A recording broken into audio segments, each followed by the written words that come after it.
Hello guys, welcome to our new vlog. ఇప్పుడిప్పుడే లేచాను, స్నానం అయితే చేశాను. ఇక మనకు టిఫిన్ అయితే రెడీ అయిందని చెప్పారు. టిఫిన్ అయితే తిందాం ఇప్పుడు. టిఫిన్ అయితే దోశ రెడీగా ఉంది. దోశ అయితే తినేద్దాం ఇప్పుడు. ఈరోజు అయితే పొద్దున్నే వర్షం కూడా పడింది. మరి వర్షం ఆగిపోయింది ప్రస్తుతానికి. మళ్ళీ కూడా ఎండ వస్తుంది. చూడండి ఎండ ఎట్లా వస్తుందో. ఇక మనం టిఫిన్ అయితే తినేసి బయట వెళ్దాం, కొంచెం వర్క్ ఉంది. పైపుల్లో అయితే వాటర్ సన్నగా వస్తున్నాయి అని చెప్పేసి చెప్పారు. అందుకనేసి ఒకసారి చూద్దాము ఎందుకు సన్నగా వస్తున్నాయి అని చెప్పేసి మిద్దిపైకి వచ్చాను. ఇవి అన్నమాట గేట్ వాల్స్. ఇక ఇప్పుడు మనం ఆ లైన్ ఏదైతే వెళ్తుందో చూడాలి. సింక్కి వెళ్ళేటువంటి పైపు ఇక్కడుంది, ఇక్కడుంది, ఇక్కడుంది, ఎన్నో పైపు.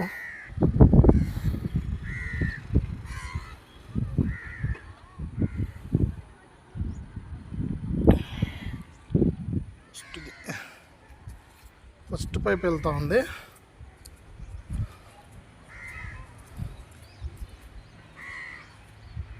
ఫస్ట్ పైప్ అంటే ఇది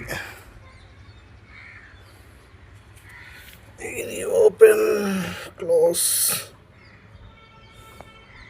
హాఫ్ ఓపెన్లో ఉండింది, ఇప్పుడు ఫుల్గా ఓపెన్ అయితే చేశాను.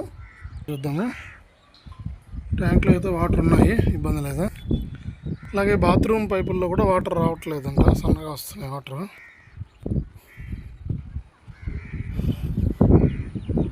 బాత్రూమ్ పైపులు అంటే ఇక్కడ ఒకటి ఉంది.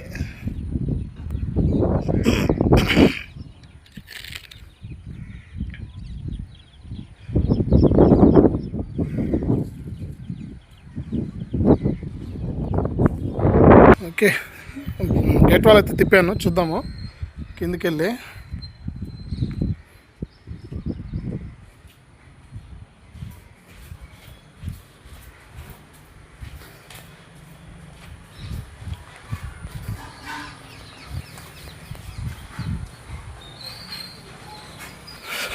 అట్లా అయితే వస్తున్నాయి, ఏం మారలేదు.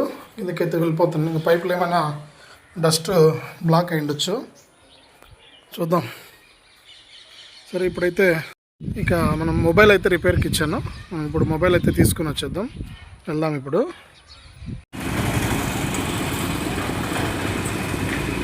మొబైల్ అయితే తీసుకునేసాము. మొబైల్ కోసం వచ్చాము ఇక్కడ మొబైల్ షాప్ కాడికి. మొబైల్ అయితే తీసుకునేసాము. మళ్ళీ ఇప్పుడు మనం అయితే వెళ్దాము. ఇదేనమాట మొబైల్ అయితే తీసుకునేసినాము షాప్లో నుంచి. ఇంక పోదాం మనము ఇక్కడ నుంచి. ఇక మేము సెల్ ఫోన్ తీసుకుని, అంటే రిపేర్కి ఇచ్చిన ఫోన్ తీసుకొని ఇంటికి వచ్చేసరికి చేపలు వెళ్తూ ఉన్నాయి. మరి ఆ చేప లైన్ను ఆపేసి ఎంత అని చెప్పి అడిగితే కిలో 100 రూపాయలు అన్నాడు. అంటే ఆయనే క్లీన్ చేసి ఇస్తాడనమాట. 100 రూపాయలు అన్నాడు. మరి అక్కడ తూకం వేసాడు. 1 కిలో వేయమంటే 2 కిలోలు వేసాడు. మరి 1 కిలో చాలని చెప్పాము. అయినా కూడా ఆయన 1 కిలోకి ఎన్ని చేపలు వస్తాయి, 3-4 వస్తాయి, నువ్వు 2 చేపలు తీసుకో అని చెప్పినాడు. మరి 2 కిలోలు తీసుకో అని చెప్పాడు. మరి 2 కిలోలు తీసుకున్నాము. క్లీన్ చేస్తున్నాడు చూడండి, 2 కిలోల చేపలు అనేది క్లీన్ చేస్తున్నాడు. క్లీన్ చేసేసిన తర్వాత మళ్ళీ ఇంకొకరు వచ్చారు, మా పక్కన ఇంట్లో ఉండే వాళ్ళు వచ్చి మాకు కూడా 1 కిలో కావాలన్నారు. మళ్ళీ వాళ్ళు 1 కిలో తీసుకున్నారు. క్లీన్ చేసి నీట్గా కట్ చేసి ఇమ్మని చెప్పాము. నీట్గా క్లీన్ చేస్తున్నాడు. ఇంకా ఆయన ఈరోజంతా వ్యాపారం లేదు, నాకు చేపలన్నీ అట్లే ఉన్నాయి బండిలో, వ్యాపారం సరిగ్గా జరగలేదు అని చెప్పి ఆయన బాధలనే చెప్తా ఉంటే వింటూ ఉన్నామన్నమాట. ఇంకా అదంతా ఆయన వాయిసే పెడదాం అనుకున్నాను, కానీ కొంచెం డిస్టర్బెన్స్గా ఉంటే నేను పెట్టలేదు. వాయిస్ ఓవర్ అయితే ఇస్తున్నాను.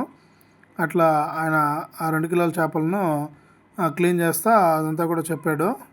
క్లీన్ చేసేసాడు. 2 కిలోల చేపలు క్లీన్ అవుతూ ఉన్నాయి. క్లీన్ అయ్యేసి కట్ చేయిస్తానన్నాడు. కట్ చేసి ఇచ్చేస్తే మళ్ళీ మనం తీసుకెళ్ళిపోవచ్చు. ఇంకా క్లీనింగ్ ఉన్నాయి. ఇంకా 2 చేపలు ఉన్నాయి. 2 చేపలు కూడా కట్ చేసేసి తర్వాత మనకు అంటే క్లీన్ చేస్తున్నాడు ఇప్పుడు ప్రస్తుతానికి. బ్రష్తో క్లీన్ చేసేసి 2 కిలోలు మళ్ళీ ఇస్తానన్నాడు. పెద్ద చేపలే, లావు ముళ్ళే ఉంటుంది. అంత చిన్న చేపలు అంటే ముండ్లు ఉంటాయేమో, ఉంటాయి, టేస్ట్ బాగుంటుంది. అన్ని రకాల బాగుంటుంది. అన్నిటికీ మంచి చేప కదా.